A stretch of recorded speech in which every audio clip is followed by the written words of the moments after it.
It was like gonna have a pop at music. Imagine that, nuts. If I want something, just go and get it. There were no UK street superstars. So if I didn't do this, I don't know what I'd be doing. For 10 years, GRM Daily has been at the forefront of UK grime and rap culture. And for the past 12 months, I've let the cameras in for an exclusive 4-part series for YouTube Originals. We get into the birth of the scene, the launch of Grime Daily, the big ups and the massive downs from the last decade, right through to the global success and recognition we all enjoy today. Together We Rise is the full uncensored account through my eyes, along with artists and big hitters from across the genre. But right here, in a special episode, I'm giving you something special from the likes of Stormzy, H, Miss Banks, Wretch 32, Tiny Temper, and more. So first up, let's take it right back to the beginning. It's a long road to the top, so here's a few lessons on how we got started. Get inspired.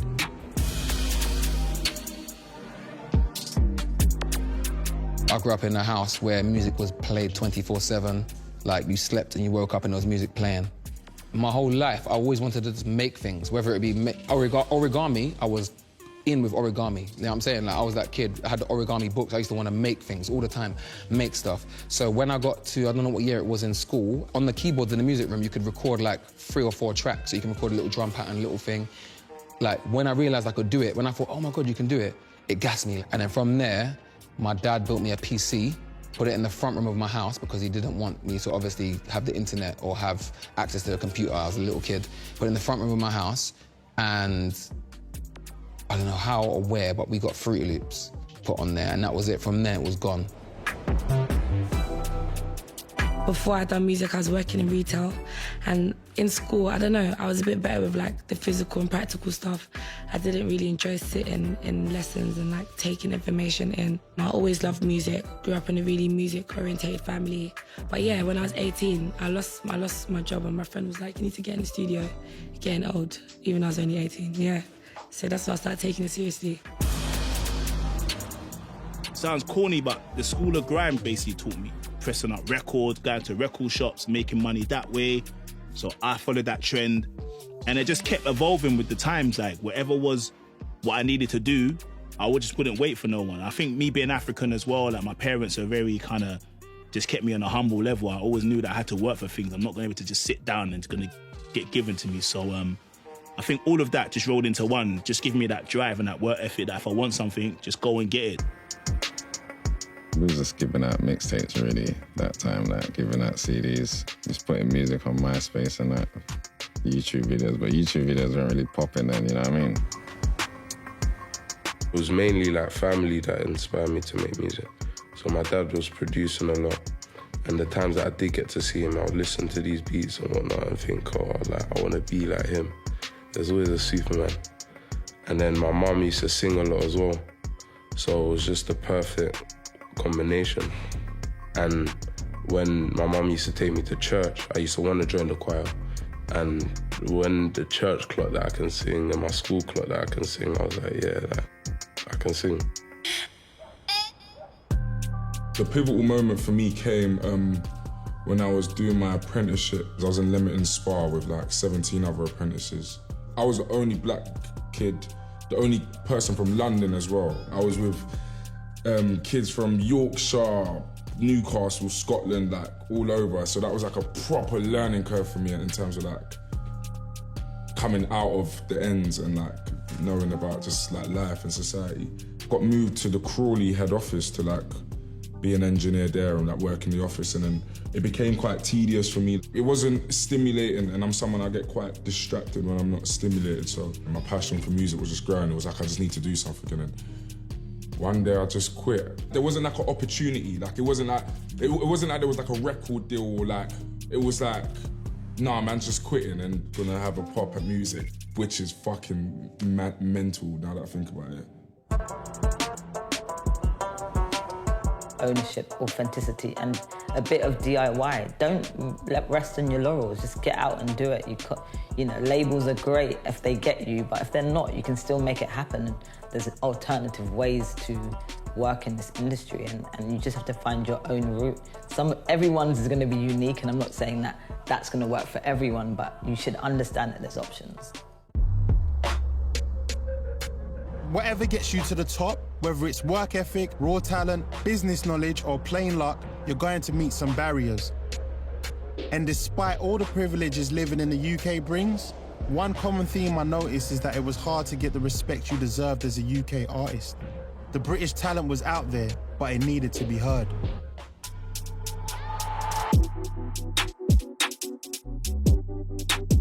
There's definitely a good community spirit. Like, some people, you could get support from someone that you've never even met in life because they're somewhere else in another city in the UK, but they're understanding your pain, where you're talking from, and then people are supporting each other and people are helping each other. We're going to festivals. This guy's coming out on this person's show to feature. This girl's singing on this person's track, and everyone's working together, you get me?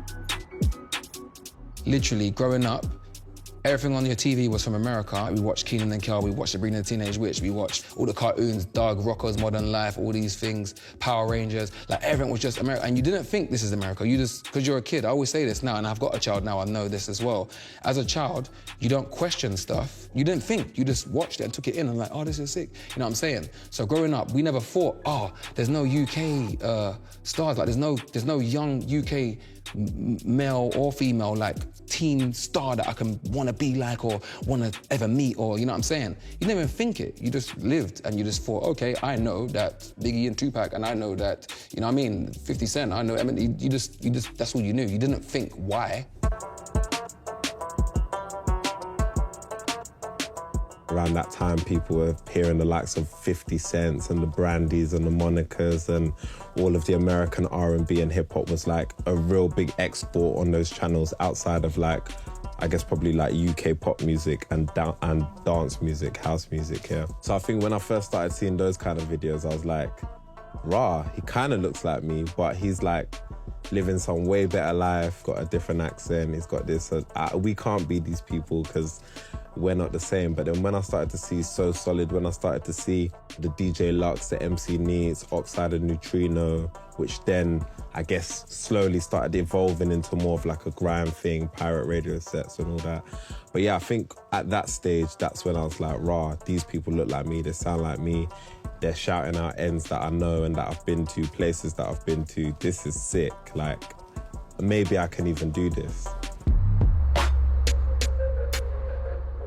Being a part of the UK music scene, you have to be trusting of everybody else, because one person can't build this thing.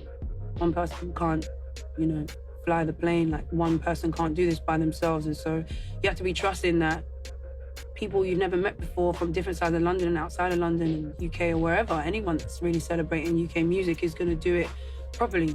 It's hard. It is hard to create something in a scene that is starting from scratch. We are setting the precedent now. You know, there aren't any blueprints to follow. As much as people say we should have a UK version of this, it's like, it's not going to work. We're a completely different land. We're different people. But the UK is, well, London is very multicultural, you know what I'm saying? Obviously, GRM's London-based. We have a melting pot of all different types of people. It comes out in our music. We're heavily influenced by our backgrounds, our heritage, and all the people around us. So I'm from Labrador, obviously, heavy Moroccan culture around there. I'm heavily influenced by that. You might be from Brixton, heavy African/Caribbean influence, you know what I'm saying? Could be from North, heavy Turkish influence, I don't know, wherever you're from, it plays into your music, you know what I'm saying? So with that in mind, that's why UK music's so open and so willing to try everything. And obviously we're the fashion capital, you get me?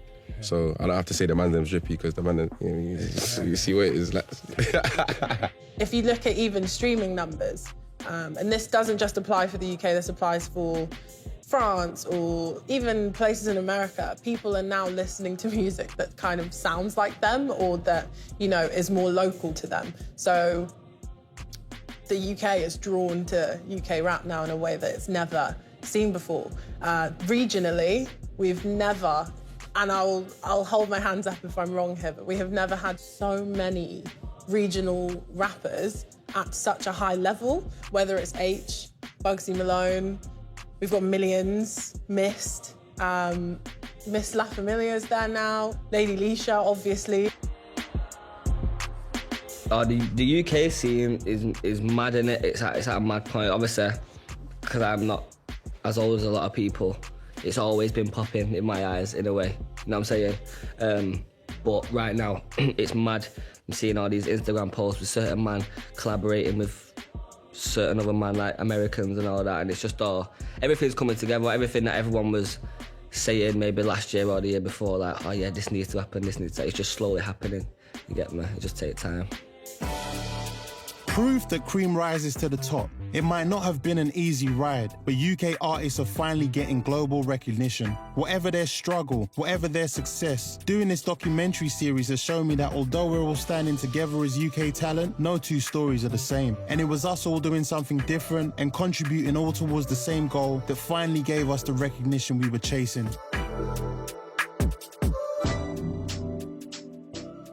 Soul Solid changed my life completely. Before that point, I was acting from when I was 6 years old. I was doing West End theatre, radio plays all up and down the UK, adverts, whatever. My friend said to me the other day, I posted something, I completely forgot about this. I posted a picture of me when I was young. It was on my birthday, when I was about 6 or 7. And my friend put a comment, he was like, bro, I remember you these days. And we had show and tell at school. And he said, everyone else brought in like a toy, or this or that or whatever, and he said, you brought in a video. And he said he just remembers the teacher wheeling out this TV, you know, the TV that was on wheels, and wheeling it out into the front of the classroom, and me putting this video in, and it was me in a McDonald's advert. It was the first McDonald's advert for Happy Meals ever in the UK.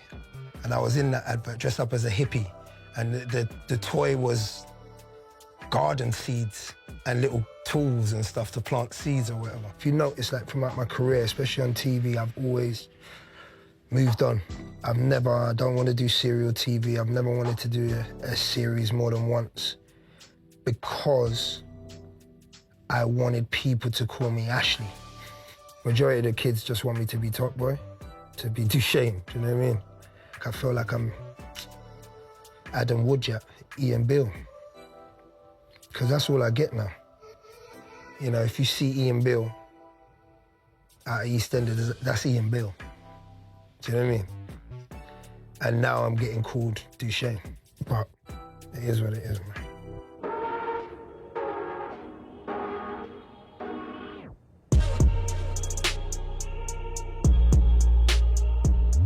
I only knew what the Mercury was because Miss Dynamite won it the year before. I just remember it being a bit overwhelmed. It was like a big kind of like swanky affair. Classy. It was a different vibe to what I was used to. I didn't even know how big they were at the time. After I won it, I then remember going home and then waking up in the morning and the press downstairs with the cameras and all that, like a bunch of them, and saying we're not leaving until we get our interview. And I remember, like, what do you mean you're not leaving? This is a council estate. Like, you're baiting up my yard. That's what I was thinking. Like, what you do? Like, why won't you go? I remember getting very angry. I'm called Daniel, and he came, calmed me down, and then just went down there, gave them a few words, and then they went away. I think that's the first time I understood how big it was. Just being able to kind of stay ahead of the change, because the game's going to change every day.